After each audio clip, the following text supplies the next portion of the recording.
तो नमस्कार आप सभी दोस्तों को और आप सभी का बहुत बहुत स्वागत करते हैं आप ही के YouTube चैनल मैथ्स एलिवेशन पर।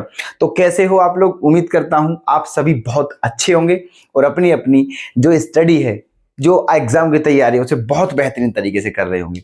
तो दोस्तों आज हम आपके सामने कोई क्लास नहीं लेकर के आए हैं, आज हम आपको एनालाइज कराने के लिए आए हैं एग्जाम का, जो अभी यूपी बोर्ड का एग्जाम हुआ था कल 1 मार्च को, ठीक है, 10th क्लास का मैथ्स का, ठीक है, उसका एनालाइज करा रहे हैं। तो इसीलिए जो यूपी बोर्ड के बच्चे हैं वो भी देखें, क्योंकि वो आंसर मैच कर लें अपने, कि मतलब जो एमसीक्यूज हैं जितने भी, उनके आंसर क्या क्या हैं और बाकी क्वेश्चंस के सॉल्यूशन क्या क्या हैं, ठीक है। क्या आपने ऐसे ही किए थे? अगर आपने हमारी तरह किए हैं तो आपके सही है, अदरवाइज गलत है, ठीक है। और जो सीबीएसई बोर्ड के बच्चे हैं वो अवश्य देखें, ठीक है। क्यों? क्योंकि उनका एग्जाम अभी हुआ नहीं है, उनका होने वाला है। तो दोस्तों क्योंकि आपका सिलेबस सेम है यूपी बोर्ड सीबीएसई का, तो इसीलिए हो सकता है मे बी कि इन क्वेश्चंस में से कुछ क्वेश्चंस आपके एग्जाम में भी आ जाएं, तो इसीलिए आपको जरूर देखना चाहिए।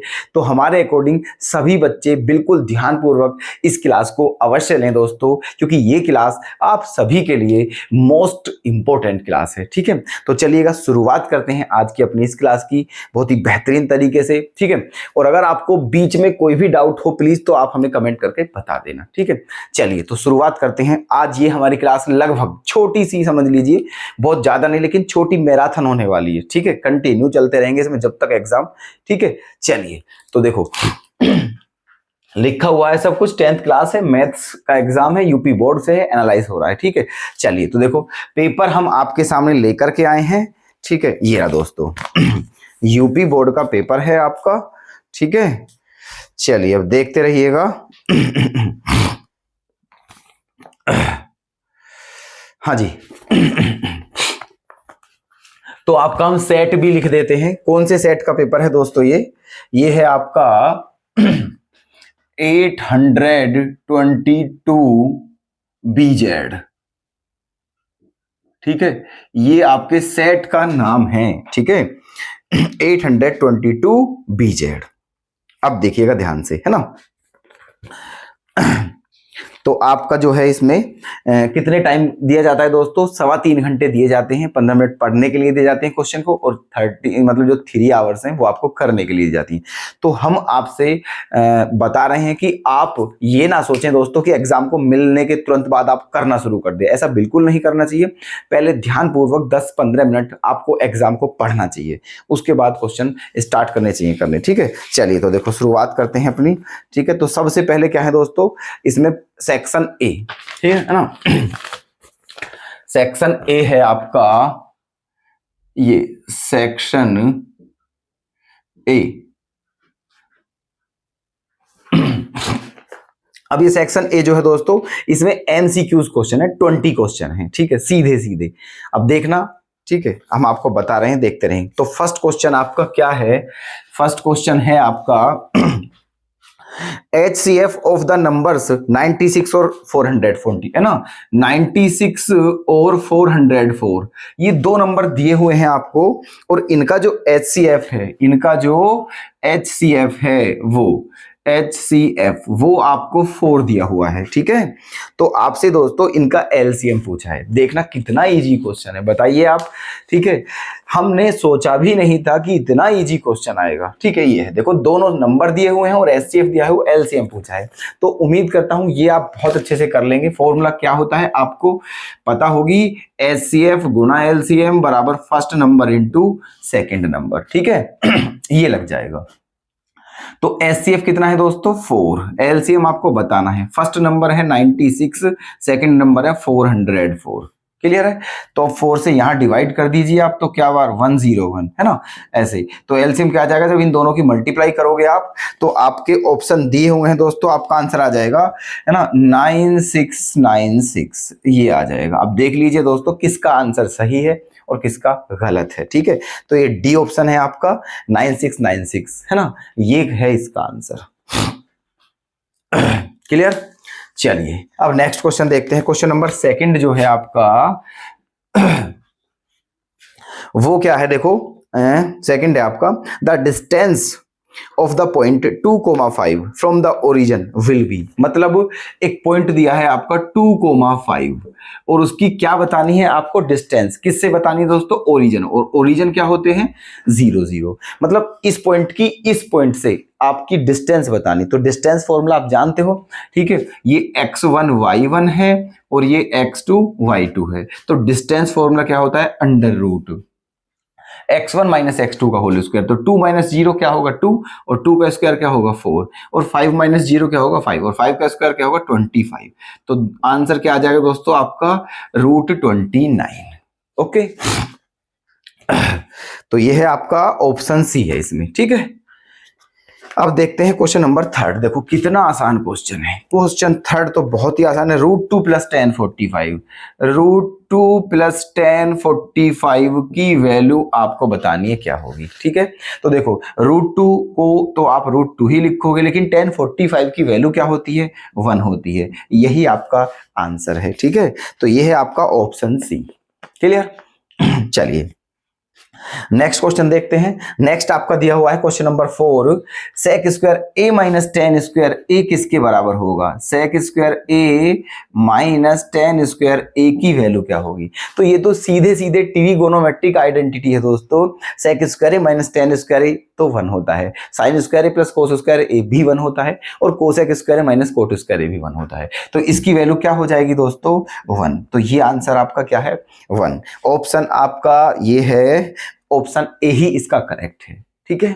क्लियर है, कोई दिक्कत तो नहीं है, सही चल रहा है सिस्टम। बता दें दोस्तों अगर किसी तरीके की आपको मतलब असुविधा महसूस हो रही हो तो, ठीक है। चलिए नेक्स्ट क्वेश्चन पर चलते हैं। Next question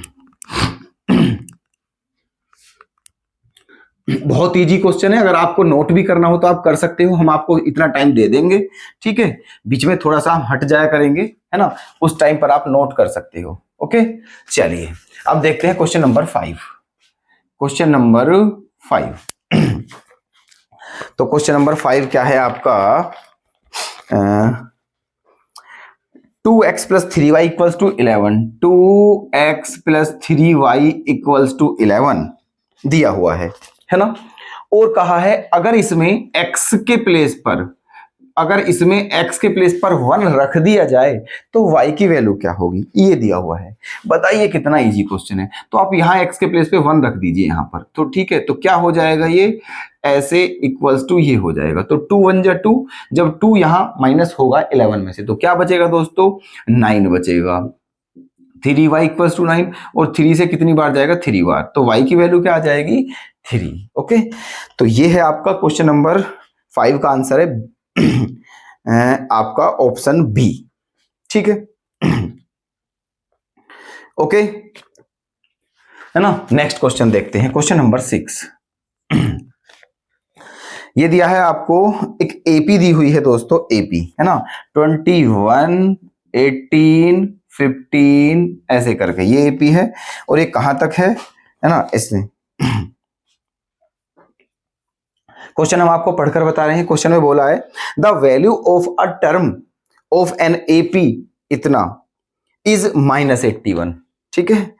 then the term will be, ये पूछा है कि ये एपी है, क्या है ये, एपी अर्थमेटिक प्रोग्रेशन है ये, तो इसका कौन सा टर्म्स -81 होगा, ये पूछा है, ठीक है, कि इसके कौन से नंबर का टर्म -81 होगा, ठीक है। तो मान लेते हैं कि ये जो है ये कौन सा टर्म है दोस्तों, nth टर्म है ना। क्या मान लिया है कि nth टर्म -81 है। तो फॉर्मूला आप बहुत अच्छे से जानते हो, क्या होता है, Tn = a + n - 1 × d, ठीक है।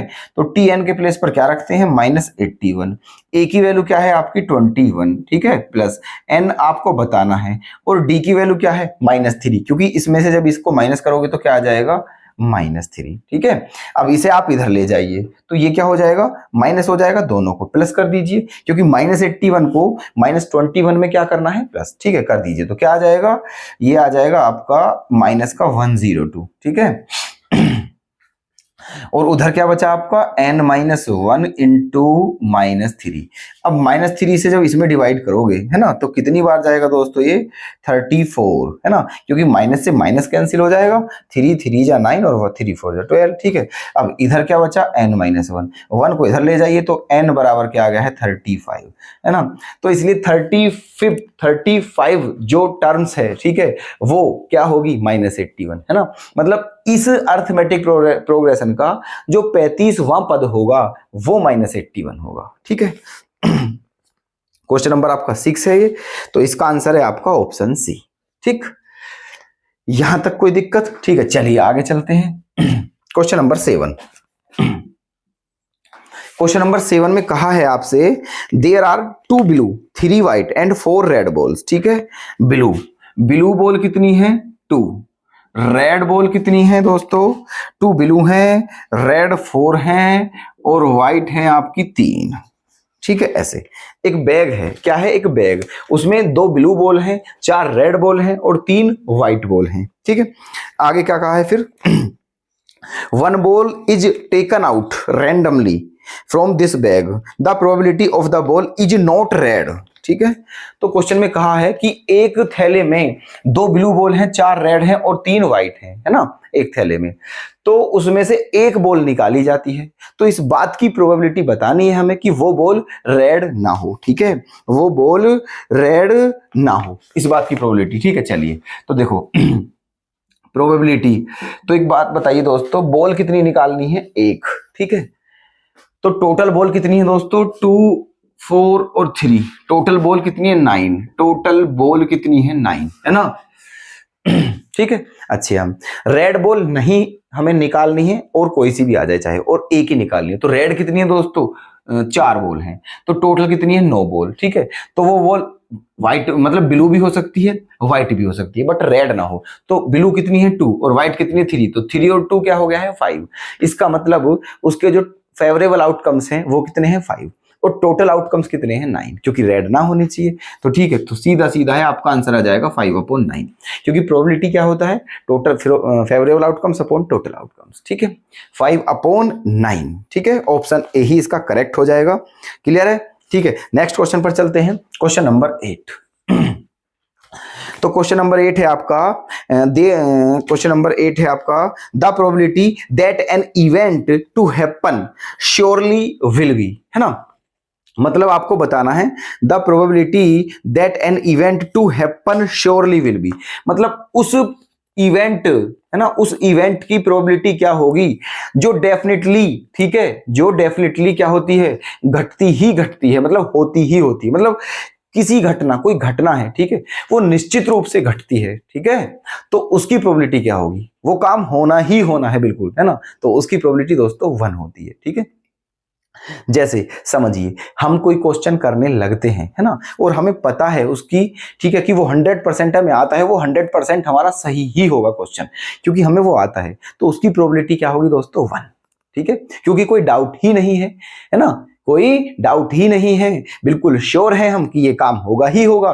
तो जिस काम के लिए हम 100% श्योर होते हैं उसकी प्रोबेबिलिटी दोस्तों 1 होती है। ठीक है, और जिस काम के लिए हम 0% श्योर होते हैं उसकी प्रोबेबिलिटी 0 होती है। ठीक है, चलिए तो इसका आंसर क्या आ जाएगा 1, तो कुछ नहीं करना था। ठीक है, ऑप्शन डी इसका करेक्ट हो जाएगा। क्लियर? बताइए, ऐसे ऐसे क्वेश्चन हैं। ठीक है, क्लियर है? यहां तक कोई दिक्कत तो नहीं है? आनंद की अनुभूति हो रही है या नहीं, ये भी हमें बता देना। ठीक है, चलिए अब चलते हैं क्वेश्चन नंबर 9 पर। देखो ये भी बहुत इजी क्वेश्चन है दोस्तों, पेपर इतना इजी दिया है, इतना इजी दिया है, इतनी इजी दिया है कि आपको बस क्या ही बताएं। ठीक है, बिल्कुल हवा में ये पूरा पेपर 3.25 घंटे दिए गए हैं। मैं आपसे ये कह रहा हूं दोस्तों, जो ठीक से थोड़ा स्टूडेंट पढ़ रहा है बड़े आराम से 1 घंटे में करके आराम से बैठ जाएगा, नींद भी ले सकते हैं वो 2.25 घंटे की एग्जाम टाइम में। ठीक है, तो बिल्कुल निश्चिंत रहें। ठीक है, लेकिन प्रैक्टिस हो जिसकी दोस्तों वो, ठीक है, और जिसे कुछ आता ही नहीं है तो वो क्या करेगा, उसे तो पेपर टफ ही लगना है। ठीक है, चलिए क्वेश्चन नंबर 9 पर चलते हैं। देखो 9 में एक ट्राइंगल दिया हुआ है आपको ऐसे, है ना, और ये ट्राइंगल क्या है आपका ABC। ओके, और यहां एक लाइन खींची हुई है ऐसे DE, और ये कहा है कि जो DE है वो किसके पैरेलल है, BC के, है ना। क्वेश्चन में दिया हुआ है कि जो DE है वो BC के पैरेलल है। और ये आपको क्या दिया हुआ है, ये 2 दिया हुआ है, ये आपको 4 दिया हुआ है ना, ये आपको 3 दिया हुआ है और ये आपको 6 दिया हुआ है। तो आपको बताना है DE और BC का रेशो बताना है, DE और BC का रेशो बताना है भाई, ठीक है। अब देखिए, ट्राइंगल आपने पढ़ा होगा, ठीक है, नहीं पढ़ा तो प्लीज पढ़ लीजिए, रिवीजन कर लीजिए उसका, बिकॉज अच्छा चैप्टर है, इंपॉर्टेंट चैप्टर है, ठीक है। तो देखिए, आपने ये पढ़ा होगा कि देखिए ये ABC जो है पूरा ट्राइंगल था, और ये DE जो है ये किसके पैरेलल है, BC के, है ना। तो क्योंकि DE BC के पैरेलल है तो इसका मतलब ये हुआ दोस्तों, ये छोटा वाला जो ट्राइंगल है ये पूरे बड़े वाले ट्राइंगल के क्या हो जाएगा, सिमिलर हो जाएगा, ठीक है। क्या हो जाएगा, सिमिलर। क्यों हो जाएगा, क्योंकि डबल ए के अकॉर्डिंग, क्योंकि दोस्तों ये एंगल दोनों का कॉमन है और ये एंगल इसके बराबर हो जाएगा, ये एंगल इसके बराबर हो जाएगा, ठीक है। तो सिमिलर है ये दोनों ट्राइंगल, है ना। और दो ट्राइंगल सिमिलर होते हैं ना तो उनकी कोरस्पॉन्डिंग साइड का रेशो ऑलवेज सेम होता है दोस्तों, ठीक है। तो चलिए क्योंकि छोटा वाला ट्राइंगल और ये बड़ा वाला ट्राइंगल दोनों क्या है, सिमिलर, तो इनकी कोरस्पॉन्डिंग साइड का रेशो क्या होगा, सेम। हम क्वेश्चन कौन से कर रहे हैं दोस्तों, MCQs कर रहे हैं, ठीक है। तो यहां पर बिल्कुल भी बकवास करने की आवश्यकता नहीं है, हमें डायरेक्ट आंसर से मतलब है। और अगर ये 1 मार्क्स में 2 मार्क्स में कहीं और होता तो दोस्तों हम इसे सोल्व करते, अब हमें सोल्व करने की आवश्यकता नहीं है, बस पता इतना समझ लो दोनों सिमिलर हैं तो दोनों की कोरस्पॉन्डिंग साइड का रेशो क्या रखना है, सेम। तो रखिए, देखो एक ले लीजिए आप AD, है ना, छोटे वाले ट्राइंगल की साइड क्या ले लिया है, AD, तो AD के कोरस्पॉन्डिंग क्या है, AB, ठीक है। अब क्योंकि निकालना क्या है, DE अपॉन BC, तो इसकी DE लेनी है, तो DE, और इसकी DE किसके कोरस्पॉन्डिंग है, BC के, DE अपॉन BC, क्लियर। ये दोनों इक्वल होंगी, क्यों इक्वल हैं, क्योंकि दोनों ट्राइंगल सिमिलर हैं, ठीक है, समरूप हैं। आगे देखिए, तो AD कितना है दोस्तों, 3 दिया हुआ है, 3, तो यहां पर क्या रखिए आप, 3, और AB क्या हो जाएगा दोस्तों, 3 और 6 9, ये 9 हो जाएगा। इक्वल्स टू में क्या है, DE अपॉन BC, तो 3 1 जा और 3 3 जा 9, तो आपका आंसर क्या आ जाएगा दोस्तों, 1/3। तो DE अपॉन BC की वैल्यू क्या हो जाएगी, 1/3। ओके, ऑप्शन आपका A करेक्ट हो जाएगा, क्लियर। चलिए अब नेक्स्ट क्वेश्चन पर चलते हैं, समझते रहें बस ध्यान से, ठीक है। कोई भी अगर दिक्कत हो तो हमें तुरंत बताएं दोस्तों, ठीक है, तुरंत एक्शन लिया जाएगा आपकी प्रॉब्लम पर, डोंट वरी। चलिए तो क्वेश्चन देखते हैं, अब क्वेश्चन नंबर हमारा शायद 10 है, ठीक है। क्वेश्चन नंबर 10 देखिए, क्वेश्चन नंबर 10 है आपका, from a point Q the length of tangent to a circle is 24, ठीक है। ये कोई सर्कल है दोस्तों, है ना, ऐसे ये, और ये इसका सेंटर है, यहां पर कोई पॉइंट Q है, यहां पर कोई पॉइंट क्या है, Q है, ये पॉइंट है ना, ये क्या कहा है, from a point Q the length of tangent to a circle is 24 centimetre, ठीक है। एक टेंजेंट है, टेंजेंट ये ऐसे, ठीक है, ये जिसकी लेंथ कितनी है, 24 सेंटीमीटर, ओके। इसको क्या मान लेते हैं, A मान लेते हैं, है ना। आगे क्या कहा है, and the distance of the Q from the centre is 25, है ना। सेंटर क्या है आपका, ये O, तो कहा है क्वेश्चन में कि ये जो सेंटर है, इस सेंटर से इस Q पॉइंट की जो डिस्टेंस है वो कितनी है, 25, कितनी दी है दोस्तों, वो 25 सेंटीमीटर। तो पूछा है कि रेडियस क्या होगी, ठीक है, क्या पूछा है, रेडियस क्या होगी क्वेश्चन में, ठीक है। तो बताइए, राइट एंगल ट्राइंगल नहीं है, क्यों है राइट एंगल ट्राइंगल, क्योंकि जो रेडियस होती है ना वो टेंजेंट पर हमेशा परपेंडिकुलर होती है, क्या होती है, हमेशा परपेंडिकुलर, ठीक है। तो ये राइट एंगल ट्राइंगल है, तो यहां पर पाइथागोरस थ्योरम लगा सकते हो आप, ये हाइपोटेनियस है, ये बेस है और ये परपेंडिकुलर है, तो क्या लग जाएगा यहाँ, R इक्वल्स टू क्या हो जाएगा, √25 का स्क्वायर और -24 का स्क्वायर, है ना। 25 का स्क्वायर क्या होता है, 625, 24 का क्या होता है, 576, है ना, 576, तो कितना बचा, ये 9 और ये 4, 49, और 49 का स्क्वायर रूट क्या होता है, 7। इसका मतलब आपकी रेडियस क्या आ जाएगी दोस्तों, 7 सेंटीमीटर, ठीक है। ये क्वेश्चन था आपका, क्लियर। ऑप्शन A ही इसका करेक्ट हो जाएगा। आगे चलते हैं। क्वेश्चन नंबर 11 इसमें कहा है आपका the angle of a sector of a circle, ठीक है, the angle of a sector, the angle of a sector of a circle of radius 6 centimetre is 30 degree, तो the measure of corresponding arc will be. ठीक है, question में कहा है कि एक सर्कल है ना, ये ऐसे एक सेक्टर है, इसकी सेक्टर मान लिया ये है वो सेक्टर, ठीक है, ऐसे है ना ये, और ये जो एंगल है ये कितना दिया हुआ है 30 डिग्री, रेडियस कितनी दी हुई है दोस्तों 6, है ना। तो आपको क्या बताना है, आपको इसकी लेंथ बतानी है, इसकी लेंथ, ठीक है, ऐसे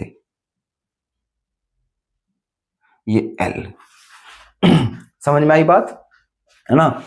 ये 30 डिग्री है, ये भी 6 है रेडियस, ये भी 6 है, ये लेंथ आपको बतानी है। ओके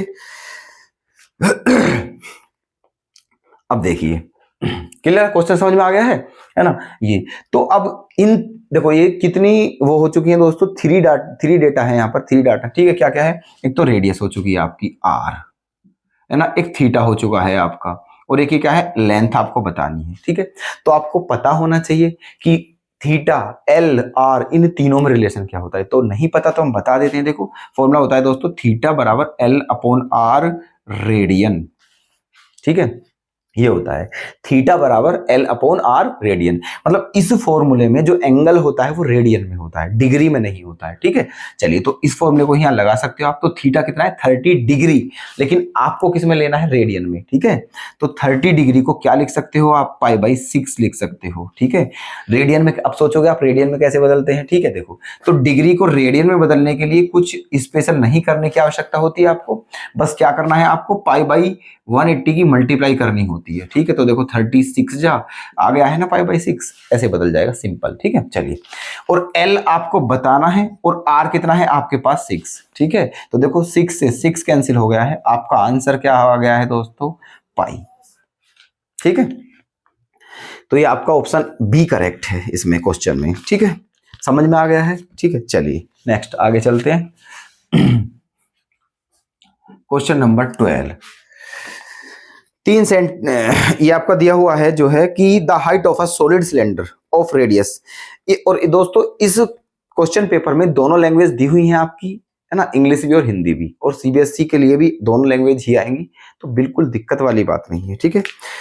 हम क्योंकि आप इसलिए हम आपको इंग्लिश में बता रहे हैं, इसमें हिंदी भी लिखी हुई है लेकिन हम आपको इंग्लिश बता रहे हैं पढ़कर, ठीक है। तो सीबीएसई वाले बच्चे को कोई मतलब दिक्कत ना हो, क्योंकि यूपी बोर्ड वाले बच्चों का तो अब एग्जाम हो ही चुका है, ठीक है, लेकिन सीबीएसई वालों का तो अभी होना है ना। चलिए तो क्वेश्चन है आपका the height of a solid cylinder of radius 3 centimetre is 5 centimetre, ठीक है।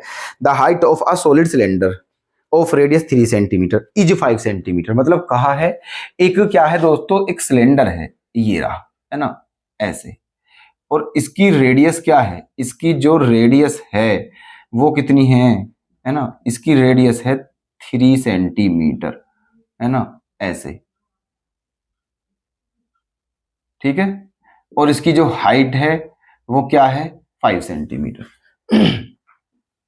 ओके, इसकी रेडियस तो 3 सेंटीमीटर है और हाइट क्या है 5 सेंटीमीटर है। आगे चलते हैं, फिर कहा है अ hemisphere of same radius is placed on it's vertex, फिर कहा है ये जो सिलेंडर है इसके टॉप पर एक हेमिस्फीयर रख दिया गया है जिसकी रेडियस इसके रेडियस के ही इक्वल है, मतलब ऐसे रख दिया है, देखना देखो इसके ऊपर एक हेमिस्फीयर रखना है, ये ऐसे रख दिया है दोस्तों, ऐसे, ठीक है, ये क्लियर, ये हेमिस्फीयर, रेडियस इसकी भी उतनी है जितनी आपकी सिलेंडर की थी 3 सेंटीमीटर, क्लियर है ना, ऐसे ये थी, तो 3 सेंटीमीटर इसकी रेडियस है। अब बताना क्या है क्वेश्चन में, आगे देखते हैं, चलो। तो कहा है आपको से फिर कि the total surface area of this solid will be, है ना। तो ये जो सॉलिड है, ये जो पूरी स्ट्रक्चर बन चुकी है, इस पूरी का क्या बताना है आपको, टोटल सरफेस एरिया बताना है, ठीक है, TSA, देखना TSA आपको बताना है। अब देखो आपको क्या करना है, total surface area. Total surface area देखो हम समझा रहे थोड़ा सा क्या होता है। ये सिलेंडर है आपके सामने, ठीक है, हमारे हाथ में जो है सिलेंडर है, क्योंकि पेन सिलेंडर की तरह ही है, ठीक है। इसका टीएसए और सीएसए दो चीज होती है। तो देखो सीएसए जो होता है, सीएसए पता है कौन सा पोर्शन होता है, ये वाला सारा, ठीक है, ये सारा पोर्शन जो है दोस्तों ये सीएसए है। और अगर हम इसके ये एंड पॉइंट भी ले लें ये, तो ये क्या बन जाएगा, टीएसए। समझ गए, ठीक है। तो ये बीच वाला जो पोर्शन है ये सीएसए है, और अगर इनको भी शामिल कर लिया जाए तो वो टीएसए हो जाता है। समझ गए, ठीक है। अब देखना, ये सिलेंडर है ऐसे करके, है ना, इसके ऊपर एक हेमिस्फीयर रखा हुआ है ना। तो एक बात समझिए, इसका जो एक सिरा है वो तो घिर चुका है, बात समझना मेरी, इसका एक सिरा तो घिर चुका है ना, एक सिरा इसका क्या है, खाली है ना। तो इसका क्या करेंगे हम टीएसए निकालने के लिए, पहले इसका सीएसए निकालिए आप, सीएसए में ये सारा पोर्शन कवर हो जाएगा। फिर उसके बाद ये जो एक एंड ये है, एक एंड इसका जो एक सिरा है, एक बार इसका एरिया निकाल लीजिए, है ना। तो फिर उसके बाद क्या करोगे आप, जो ऊपर हेमिस्फीयर है फिर उसका सीएसए निकाल लीजिए, ठीक है, सबको प्लस कर दीजिए, आपका टीएसए आ जाएगा, है ना। चलिए तो क्या करेंगे, देखो पहले सिलेंडर का सीएसए, सिलेंडर का, और सिलेंडर का सीएसए क्या होता है दोस्तों, 2πRh। फिर इस एक सिरे का सीएसए और सिरा, ये जो सिरा है, ये बेस जो है सिलेंडर का, ये क्या है, सर्कुलर है, ठीक है। और सर्कल का एरिया क्या होता है, πr², πr²। और ऊपर जो हेमिस्फेयर है ना, उसका सीएसए ले लीजिए, क्योंकि ऊपर ऊपर का पार्ट लेना है, ठीक है, वो तो ढक चुका है, जब दो बेस मिलेंगे तो वो तो ढक ही जाएगा। तो इसका सीएसए क्या होता है, 2πr²। हेमिस्फेयर का सीएसए क्या होता है, 2πr²। ओके, चलिए तो देखो ये क्या है, 2 है ना। पाई की वैल्यू क्या है दोस्तों आपकी, पाई आंसर, क्योंकि आपको पाई की फॉर्म में ही दिया हुआ है, ठीक है, आंसर आपको पाई की फॉर्म में ही दिया हुआ है, इसलिए पाई की वैल्यू ना रखें। 2πr की क्या है, 3, और h क्या है दोस्तों आपका 5 प्लस, है ना। ये 2πr² और πr² क्या हो गया है, 3πr², और r की वैल्यू वही है दोस्तों, 3 × 3। तो क्या आ गया है, 5 3 जा 15, 2 जा 30 पाई, प्लस 3 3 जा 9, और 9 3 जा 27 पाई, है ना, ऐसे। अब दोनों को प्लस कर दीजिए, तो कितना हो जाएगा, दोनों को प्लस करके 57 पाई सेंटीमीटर स्क्वायर, यही आपका टीएसए हो जाएगा, ठीक है। ये आपका डी ऑप्शन करेक्ट हो जाएगा। क्लियर है, समझ आ चुका है, ठीक है। चलिए आगे चलते हैं, और कमेंट करके ये भी बताएं दोस्तों कि हमारी क्लास आपको पसंद आ भी रही है या फिर आप बोर हो रहे हो, ठीक है। वैसे उम्मीद करते हैं कि बोर नहीं हो रहे होंगे आप, ठीक है। आनंद आ रहा होगा, बड़े इजी क्वेश्चन है, बिल्कुल भी माइंड यूज करने की आवश्यकता नहीं है ऐसे क्वेश्चन में, ठीक है। बस पेन चलेगा ऐसे क्वेश्चन में, दिमाग चलाने की बिल्कुल भी जरूरत नहीं होती है, ठीक है। चलिए, और पूरा पेपर ही इजी है दोस्तों, ऐसा मत सोचना यही इजी, पूरा पेपर इजी है, हमने देख लिया है पूरा, ठीक है। चलिए अब क्वेश्चन नंबर चलते हैं, क्वेश्चन नंबर आपका 13 पर। इसमें क्या है देखो, इसमें कहा है the contact point of a tangent to the circle is joined to the centre, the angle on contact point between tangent and its radius will be, है ना। तो क्वेश्चन में कहा है कि क्वेश्चन नंबर 13 में कि एक सर्कल है, क्या है, एक सर्कल, ये उसका क्या है, सेंटर, है ना, सेंटर, ये क्या है, इसकी रेडियस, ठीक है, और ये क्या है दोस्तों, इसकी टेंजेंट, है ना। तो क्वेश्चन में कहा है आपसे कि जो टेंजेंट है और जो रेडियस है उनके बीच में कितने डिग्री का एंगल बन रहा है, ठीक है, उनके बीच में कितने डिग्री का एंगल बनता है। तो ये अभी तो बताया था पीछे वाले क्वेश्चन में, ठीक है, कि जो रेडियस होती है वो टेंजेंट पर ऑलवेज परपेंडिकुलर होती है, तो यहाँ पर कितने डिग्री का एंगल बनेगा, 90 डिग्री का, बात खत्म, ठीक है। तो ये आपका ऑप्शन ए करेक्ट हो जाएगा, ठीक है। चलिए आगे चलते हैं। क्वेश्चन नंबर 14, ये ट्रिकोनोमेट्री क्वेश्चन, ट्रिकोनोमेट्री से है दोस्तों। इसमें क्या दिया है आपका, 1 + tan² a upon 1 + cot² a, 1 + tan² a upon 1 + cot² a, इसकी वैल्यू बतानी है आपको, ठीक है। इसकी वैल्यू बतानी है। तो देखिए अब इसमें क्या करना है आपको, ऑप्शन आपके दिए हुए हैं 1+10²। एक बात बताइए हमें, 1+10² किसके बराबर हो जाएगा दोस्तों? सेक स्क्वायर ए के, क्योंकि आइडेंटिटी क्या होती है? Sec square a minus 10² equals to 1। तो वहां से 1+10² आपको 6 सेक स्क्वायर ए के इक्वल हो जाएगा। तो यहां पर आप लिख सकते हो इसके प्लेस पर सेक स्क्वायर ए, और इसके प्लेस पर आप लिख सकते हो कोसेक स्क्वायर ए। ओके, अब सेक जो है वो किसका अपोजिट होता है? कोस का। तो यहां पर आप क्या लिख सकते हो? सेक स्क्वायर ए के प्लेस पर लिख सकते हो 1/कोस स्क्वायर ए, ठीक है, फिर अपॉन। ऐसे ही कोसेक स्क्वायर ए, ये किसका अपोजिट है? साइन का। तो यहां पर आप लिख सकते हो 1/साइन स्क्वायर ए, ठीक है। अब देखिए ये साइन कहां पहुंचना चाहिए? ऊपर। ये 1 कहां जाना चाहिए? यहाँ। तो ऊपर साइन जाएगा तो क्या हो जाएगा? साइन स्क्वायर ए, और ये नीचे क्या हो जाएगा? कोस स्क्वायर ए, और साइन स्क्वायर ए अपॉन कोस स्क्वायर ए क्या होता है?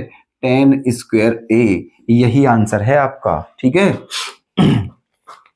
टेन स्क्वायर ए, तो ये ऑप्शन डी करेक्ट हो जाएगा आपका। क्वेश्चन नंबर 15 की तरफ चलते हैं।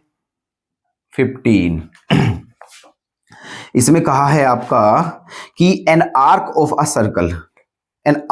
Circle of radius 7 centimeter subtend an angle of 60 degree at the center, the area of the sector will be, ठीक है। कहने का मतलब ये आपको दिया हुआ है कि एक सर्कल है, ठीक है। क्या है? एक सर्कल, ठीक है। ये रहा एक सर्कल, ओके। ये सेंटर है, ये क्या है? उसका सेक्टर है ना। ऐसे an arc of a circle of radius 7 centimetre.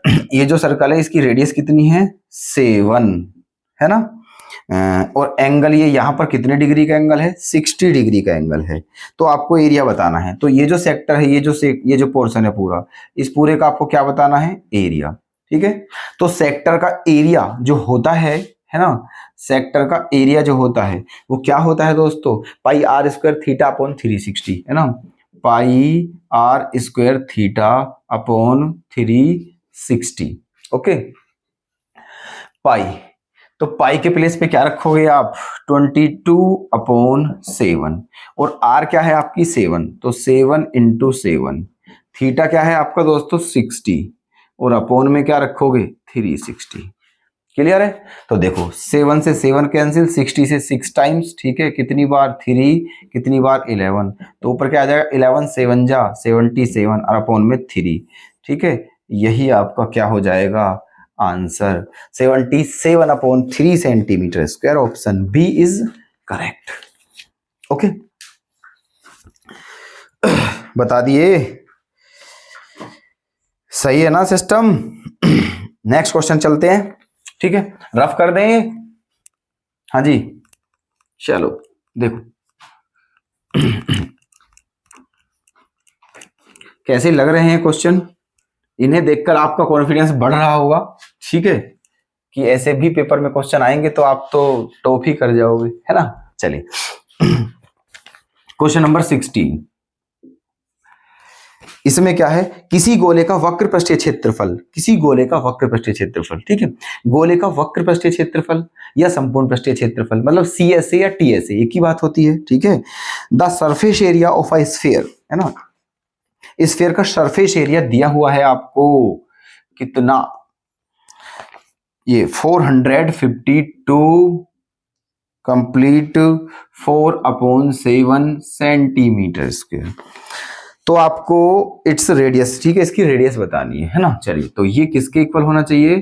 4 पाई की वैल्यू 22/7 और r स्क्वायर, ठीक है।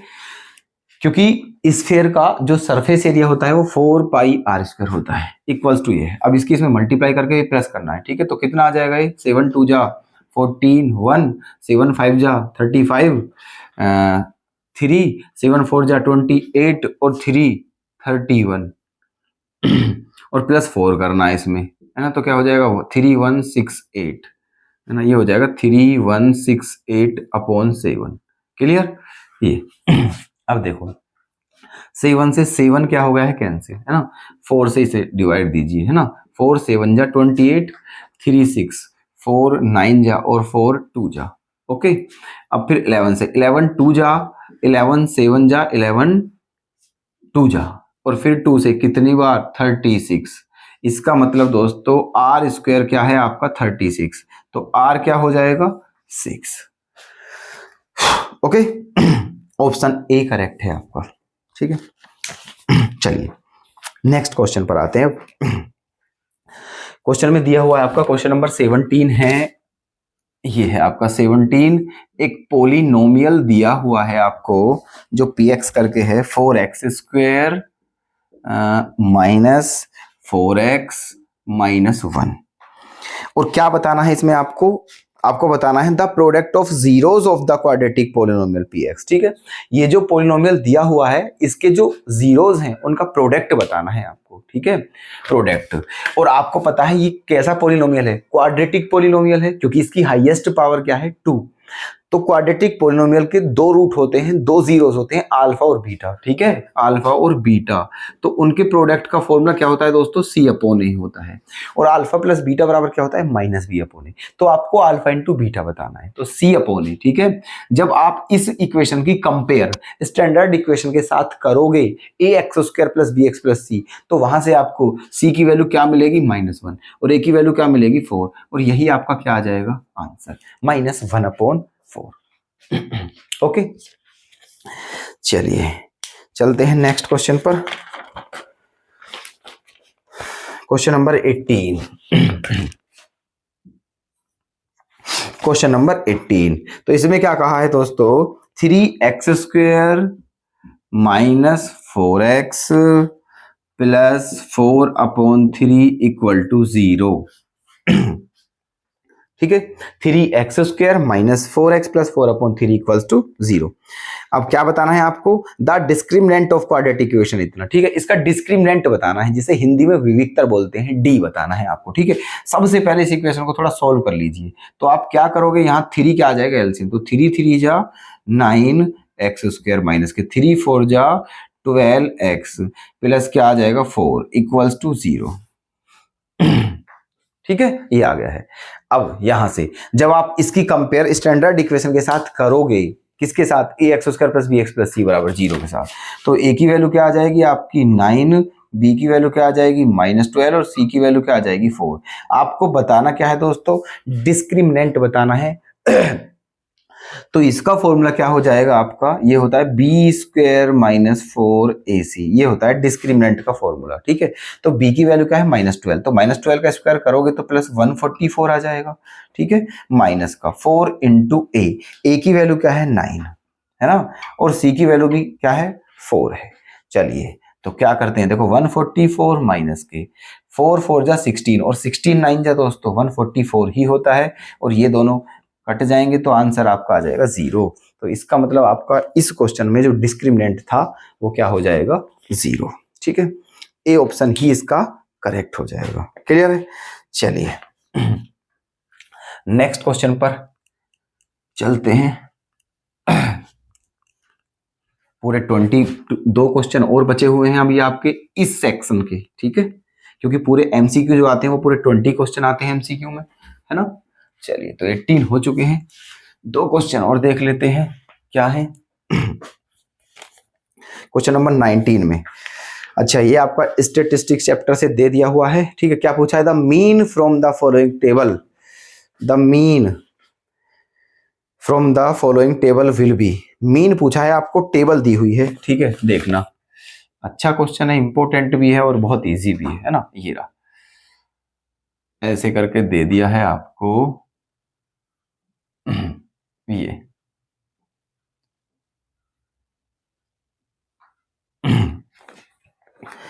ये आपका दिया हुआ है, ये आपकी क्लास दे दी गई है, क्लास है ना, और ये क्या है आपकी फ्रीक्वेंसी है, फ्रीक्वेंसी। ठीक है, चलिए तो देखो 1 2 3 4 5, 1 2 3 4 5। ठीक है, ये क्लास ये 0 to 4 है ना। ये क्या दे दिया है 0 to 4, फिर उसके बाद है 4 to 8, फिर उसके बाद है 8 to 12, 12 to 16, 16 to 20। है ना, और ये है 466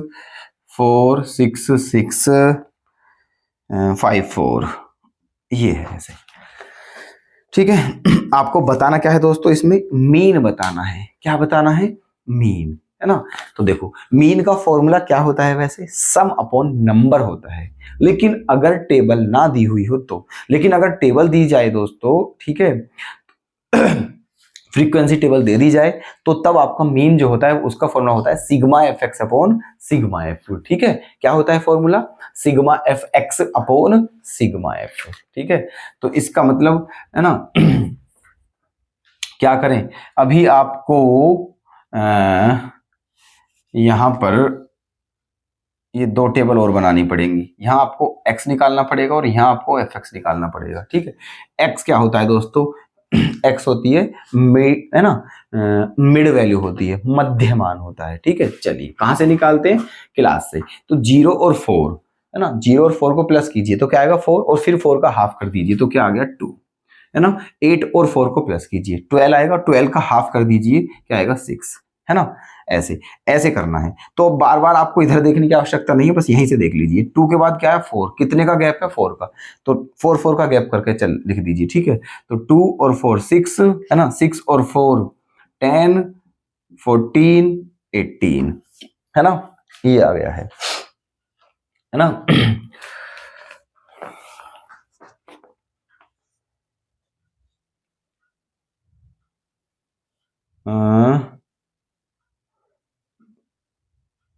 ठीक है, चलो ये आ गया है आपका। अब देखना, अब क्या करना है, अब यहाँ एफ एक्स निकालते हैं। ठीक है, ये आपका एफ होता है, फ्रीक्वेंसी जो होती है रिएक्स है, दोनों की मल्टीप्लाई करनी है। 4 2 जा 8, 6 6 जा 36, 10 6 जा 60, 14 5 जा 70, 18 4 जा 72। ठीक है, अब क्योंकि आपका मीन का फॉर्मूला क्या होता है दोस्तों? मीन का फॉर्मूला क्या होता है? Sigma F x upon sigma F, ये होता है। ठीक है, तो सिग्मा एफ एक्स, ये इसका सम करना है आपको यहां पर, है ना। क्या करना है? इसका सम, तो कर दीजिए इसका सम ना।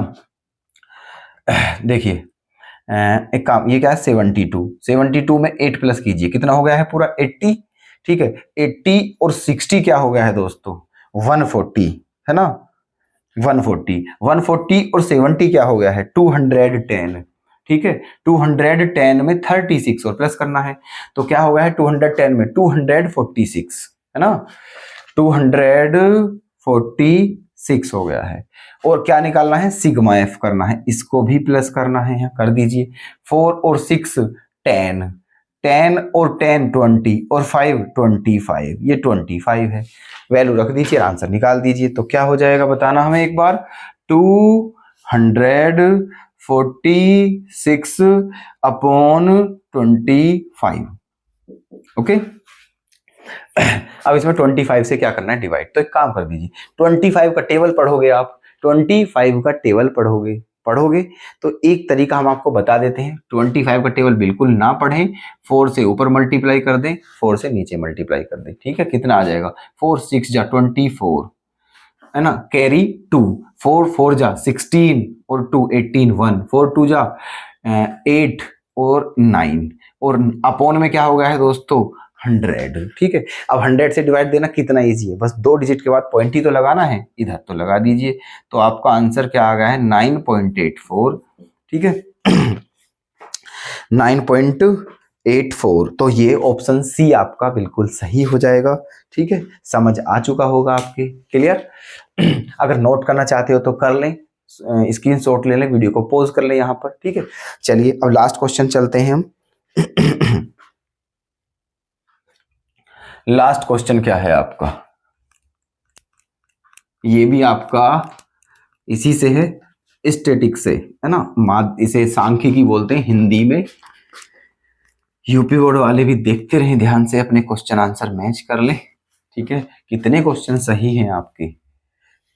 चलिए लास्ट क्वेश्चन है इस सेक्शन का, क्वेश्चन नंबर 20। देखिए क्या कहा है इसमें, ये कहा है दोस्तों, the median class of the following table will be. Median class पूछिए और आपको टेबल दी हुई है, टेबल हम बना रहे हैं, निश्चिंत रहें आप, बिल्कुल भी टेंशन ना लें हमारे होते हुए। ये आपकी क्या है, क्लास है ना, ऐसे। फिर ये आपकी फ्रीक्वेंसी है, फ्रीक्वेंसी है ना, ऐसे।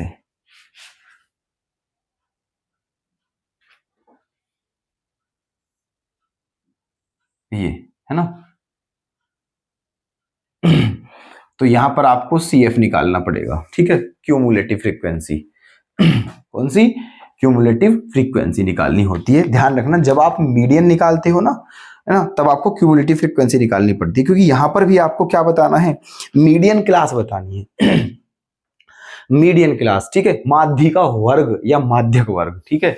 चलिए तो देखो ये लिखते हैं पहले, 1 2 3 4 5, 5 हैं, तो 1 2 3 4 5, ओके। चलिए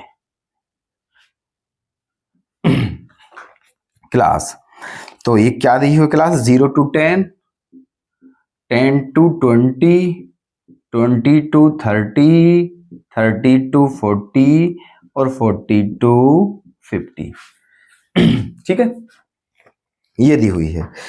अच्छा जी, तो आगे क्या दिया हुआ है, ये फ्रीक्वेंसी क्या है, 6 8 10, 6 8 10 9 12, 9 12, है ना, ये है। आपको ये दी हुई है टेबल, केवल इतना दिया हुआ है, पूछा है कि इसका मीडियन क्लास कौन सी है, ठीक है, ये क्लास जो है, ये मीडियन वाली क्लास कौन सी है बतानी है, ठीक है, जो 5 हैं, पांचों में से मीडियन क्लास कौन सी है, माध्यक वर्ग कौन सा है, ठीक है। तो कैसे बताते हैं इसे, समझना ध्यान से। आपको सबसे पहले क्या निकालना होगा दोस्तों, CF निकालना होगा, कम्युलेटिव फ्रीक्वेंसी। तो देखो कैसे निकालते हैं इसे, ठीक है, CF को, इसको निकालने का तरीका सीख लीजिए, समझ लीजिए पहले। देखो पहला जो डिजिट है उसे बिल्कुल सेम लिखते हैं, ठीक है, उसके बाद फिर इसको इसमें प्लस कर देते हैं, तो 6 और 8 क्या हो जाएगा दोस्तों, 14, है ना। फिर 14 को इसमें प्लस करते हैं तो क्या हो जाएगा, 24। फिर 24 को इसमें प्लस करते हैं तो क्या हो जाएगा, 33, है ना। और ओके, फिर 33 को 12 इसमें प्लस करते हैं तो क्या हो जाएगा दोस्तों, ये हो जाएगा आपका 43, नहीं 45 हो जाएगा, ठीक है, 45 हो जाएगा। अब आपको एक बात बता दी, है ना, ध्यान से समझते रहें, सम, अगर आप सम यहां इन सबको अगर प्लस करोगे आप, सिग्मा एफ को इन सबको प्लस करो तो वो इतना ही आएगा दोस्तों जितना ये है, ध्यान रखें आप, ठीक है, इन सबको प्लस करके देख लीजिए, वो इसके बराबर ही आएगा। तो आप लिख सकते हो सिग्मा एफ क्या है, 45, क्या लिख सकते हो, सिग्मा एफ 45, ठीक है। अब क्या करना है आपको, ठीक है, सिग्मा एफ को आप कैपिटल एन भी कह सकते हो, सिग्मा एफ को आप कैपिटल एन भी कह सकते हो, ठीक है। चलिए ऐसे, तो n/2 की वैल्यू देख लेना कितनी है, n/2, तो n क्या है आपका 45, 45 का हाफ क्या होगा, 22.5, ठीक है, 22.5, ये आपका 45 का हाफ है, 22.5, है ना। अब ये देखिए 22.5 जो है ना, क्यूमुलेटिव फ्रीक्वेंसी में देखना है आपको, ये 22.5 जो है वो किसके नियरेस्ट है, ठीक है, किसके नियरेस्ट है, यहां पर देखना है। देखो ना तो इसके नियरेस्ट है ना ही इसके नियरेस्ट है, ठीक है, इसके नियरेस्ट है दोस्तों, यहां सबसे इसके नियरेस्ट है या नहीं, ठीक है। तो 22.5 जो है, जो कि किसकी वैल्यू थी दोस्तों, n/2 की वैल्यू, वो किसके नियरेस्ट है, इसके नियरेस्ट है, ठीक है। तो इसके सामने वाली जो क्लास है, ठीक है, वही आपकी मीडियन क्लास हो जाएगी भाई, ठीक है, ये वाली, समझे, ठीक है, प्रोसेस समझ में आ गया कैसे करा है हमने, ठीक है। तो ये आपका आंसर हो जाएगा, है ना, आपकी जो मीडियन क्लास हो जाएगी वो हो जाएगी 20 to 30, ओके। और यही आपसे बस पूछा था इस क्वेश्चन में, ठीक है, 22 30। तो ये आपका क्वेश्चन, ये जो क्वेश्चन है आपका, इसका ऑप्शन बी हो जाएगा बिल्कुल करेक्ट। ठीक है, तो ये सारे एमसीक्यूज आपके कंप्लीट हो चुके हैं। तो बताइए, ठीक है, सभी समझ आ गए हैं, कोई दिक्कत तो नहीं है किसी को? ठीक है, आपने इन्हें नोट कर लिया होगा। ठीक है, चलिए तो आज की अपनी क्लास को यहीं विराम देते हैं, क्योंकि दोस्तों हम सारा पेपर अभी सॉल्व करा देते, लेकिन थोड़ा ऐसा है, वीडियो लेंथी हो जाएगी बहुत ज्यादा। ठीक है, इस वजह से। ठीक है, तो बाकी क्वेश्चन नेक्स्ट पार्ट में बता देंगे, कोई दिक्कत नहीं। ओके, धन्यवाद।